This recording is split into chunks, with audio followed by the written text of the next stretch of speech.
You're watching Rain Knight Gaming. What's going on, everybody? Welcome back to Rain Knight Gaming. I'm Rain Knight, and in today's video we're going over my first place deck profile for Purple White.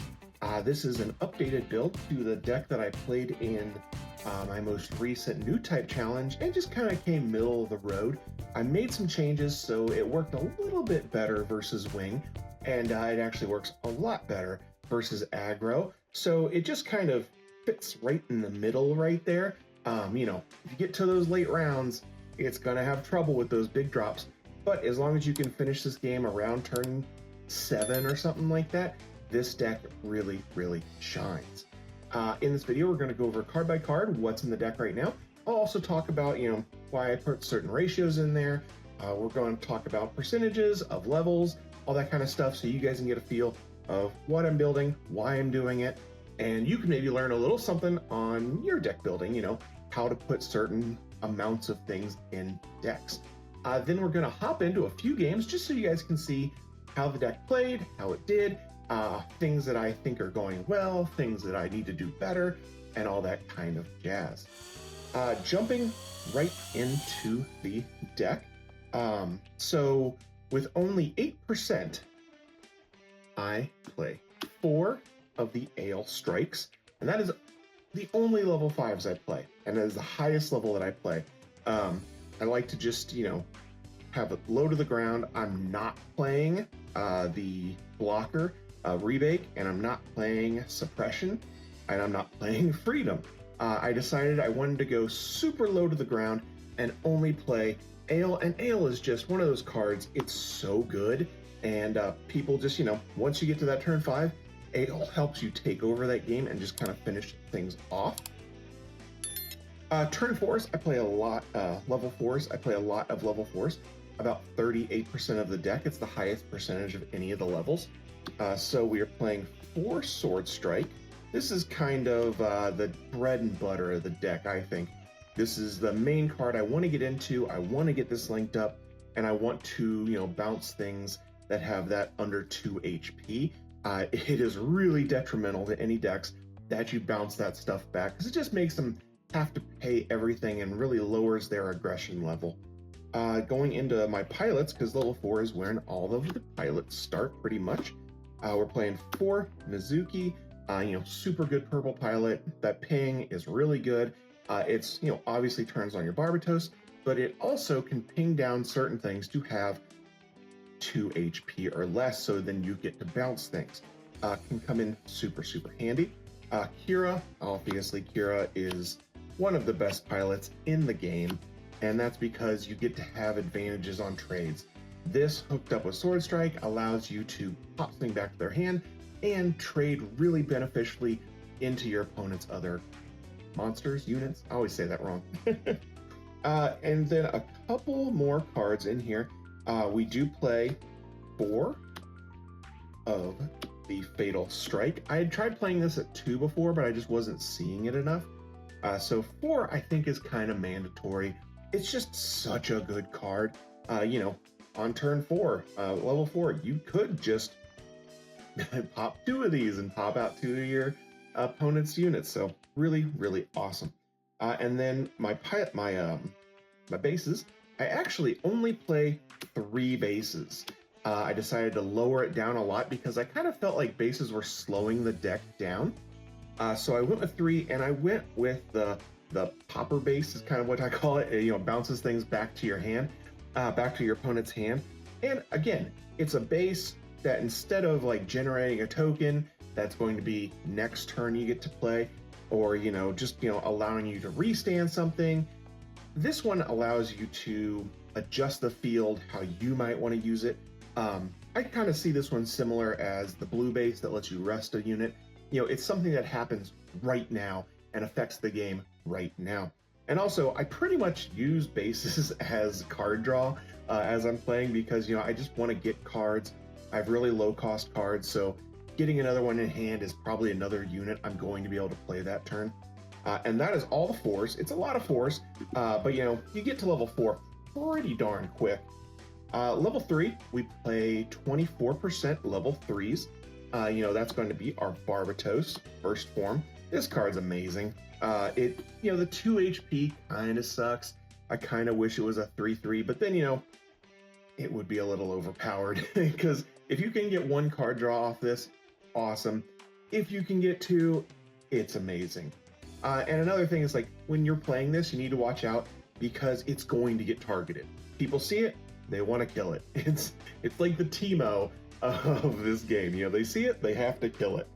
And to help protect against that, we do play one other blocker than the Aile. I play 4 of the Rick Doms. This is kind of, I'm debating whether I like this or not. I think it's pretty good because this trades really well against other early game cards. It's going to be able to trade with all of the gem, the 2/1, 2/2s. It's going to protect your first form from any kind of harassment right there. And near the end of the games, if you're in like a rush versus rush style match, this is going to allow you to kind of stall out your opponent a little bit just because you're playing a blocker or 2 and they may have no blockers, and it's going to let you have advantage in those races. And then I did put in all 4 of the vanilla 3/2, 4/3, the stats. They're so good. Also, at level 3, this is going to allow you to get over 5 health bases with just maybe 1 of my pilots on it, or 6 health bases with any of the level 4 pilots. So that 4 attack can get you over your EX base, the Hawk of Endymion, any other 5 base, and then a normal pilot gets you over those 6 health bases. Because playing an aggressive deck, you really can't be 2 or 3 hitting bases. It's just too much resources being used to take down a low cost resource, because I believe all of the 6 health ones are like just a 1 cost, so you're just wasting too many resources to get over it. So those are all my 3s. It's a lot of 3s, but 3 is kind of like 3 and 4 are basically all of your big cards and the main part of the strategy. Everything in the level 2 are basically just filler. They're things that you're starting the game with, and they're things that you're trying to flood the board with near the end. And we play a lot of flood. So we're playing 10 gems. So we got custom, we've got Graze, and then we have Nemo. I decided to put Nemo in there because you never see Nemo. So it's kind of a fun one to put in there. I cut out some tie-in, and I was able to put in 3 more level 2 ones, and it just really helps. A lot of times in those early games, you're going to be able to drop 2 of these really fast. So it's really, really helpful. And then at the end of the games, when you're in that turn 5, maybe you don't have a 5 drop, and you just have, maybe your vanilla, which is costing 2, and then you could drop 3 of these, or something like that. It's just one of those things that helps you flood the board at the end and comes in really handy. And now a little bit more of control and a little bit more advantage of being able to link up with Sword Strike. This guy, Hawk of Endymion, is such a good card. I kind of want to play it at 4, but every time I tried playing it at 4, I just kind of bricked on pilots too often, so I had to cut that one back to 2. This is really good just because it lets you do that 1 more damage. You could put it on your vanilla, you can put it on your Sword Strike, all that kind of stuff. It's going to let you do a lot of stuff. Or if you have a lot of stuff out there and you just need to get rid of something, this is going to let you bounce up anything with 3 health or less. And that is going to be a lot of blockers that have that, or anything that maybe is a little bit damaged, you want to make them pay for it again, you can bounce it back to their hand. And then to finish off the deck, we play 2 Overflowing Affection. That's going to give us a little bit of search draw, a little bit of card search and stuff like that. I don't like playing this one early on in the duel, just because in those early levels, you want to be dropping your early, like super early gems and stuff like that. You don't want to be searching for cards, but if your hand's a little bricked up, it can help you, and it's going to help you near the end of the game to possibly search out that link monster or other things like that. Okay, that is the entire deck, and as you saw, I was not playing Suppression. I'm not playing the level 5 blocker, Rebate, and let's see, I'm not playing Freedom. In my original builds, I was playing Freedom, Rebate about 6 altogether, all of those cards. And I just felt like it slowed the deck down so much. It was just kind of not worth it. We're going to show you 3 matches today, and they all went pretty good for me. I mean, obviously. In one of our matchups, we went against a red-white heavy blocker build, which is actually a pretty good test for this deck because blockers are a problem. But the way I built the deck out ended up helping out quite a bit to help clear out the blockers using, decent trades, all this kind of stuff. Fatal Strike ended up being such a clincher for me, just because I believe I was able to use 3 of them in this one match, and that just was super helpful just going through these games. Also, the vanillas are going to let you trade over, the 2/4 Liliths, I always say that one wrong, successfully with still having 1 more HP. I do drop bases even if I'm not getting the effect because I want to be able to do something on all of my turns. Having a dead turn usually means you're dead. You want to have your curve just like, I don't even know how to say the curve, but it's basically you just want to use as many of your resources on all of your turns that you possibly can, because that means you're just getting value out of all of the resources that you have for that game. One thing this deck has been doing really well for me is taking care of tokens. And in this match, he plays a lot of token generation, and I'm able to just bounce those back. And it's really good if you're able to do that token generation, take care of that token generation, instead of a bounce back effect, you're actually getting a destruction effect. So you're actually getting more benefit out of your card than you had previously got. One thing about this match is I played terrible.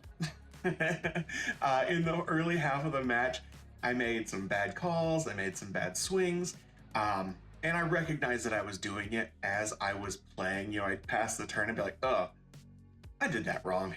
So, if you do realize you're playing badly like that, sometimes it's best just to stop, maybe when they're playing and you don't really have any interactions, take a breath, look around the room for a second, just to kind of like get your head back in the right mindset, and then look back down, focus in, and play from your best position that you can.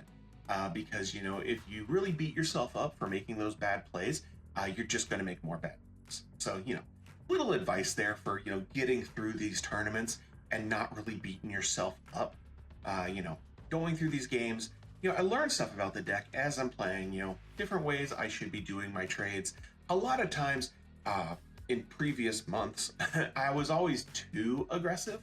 I would, put out my 2/2s and just attack, even if I'm attacking and it's not killing anything. And that's just putting you in a bad trade position, because if you're going into their turn and you're just all laid inactive, then they get to choose how they want to take apart your board.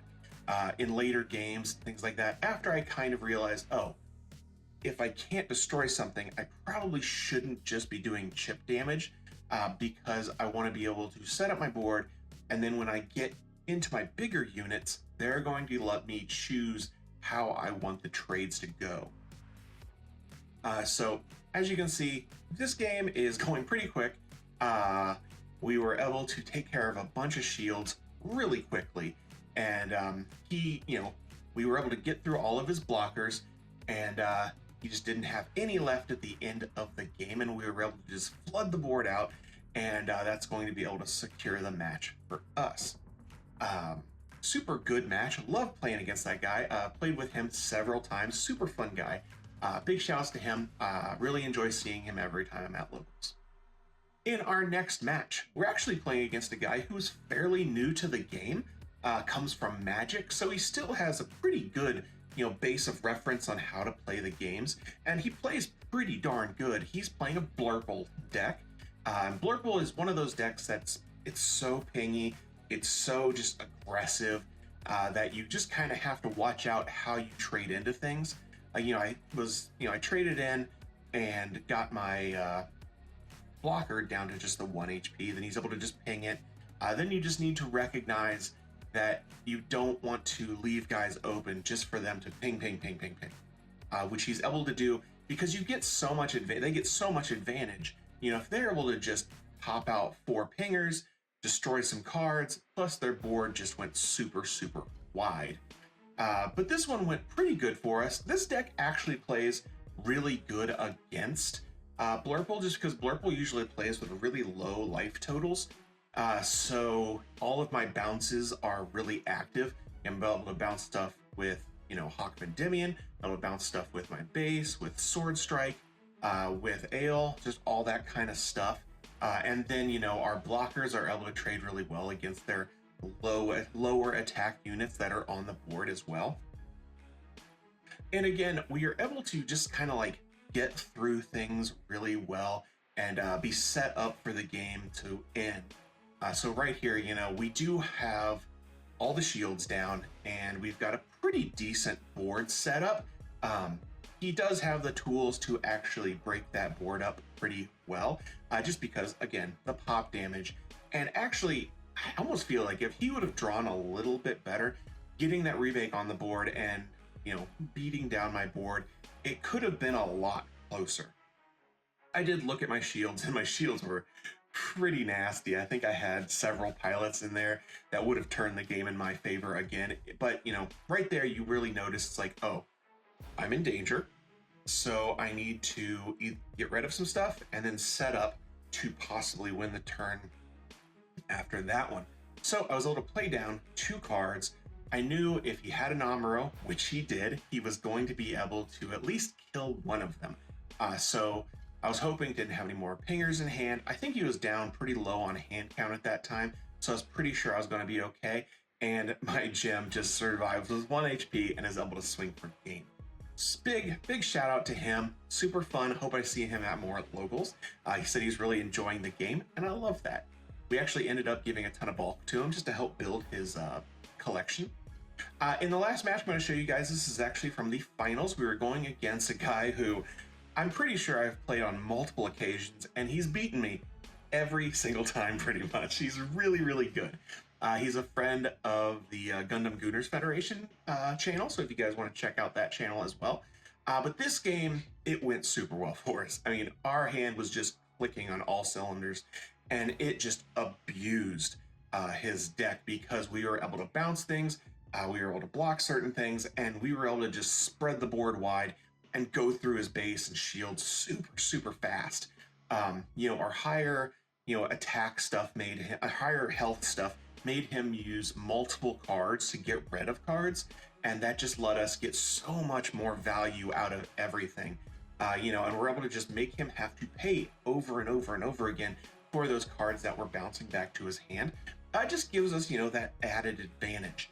And right here, we're pretty much locked up unless he had a base in his thing. So I just went ahead and attacked, and that was the game. It was super quick.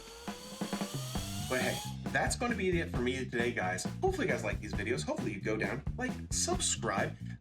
Go check out any of the other YouTubers that I feature on my other videos, because I am going to start at least featuring one YouTuber in my meta watches just to share the love and try to build up the community more and more. So it's going to be it from me. And you guys know what I always say. You stay ready. You ain't got to get ready. I'll see you in the next one. See ya.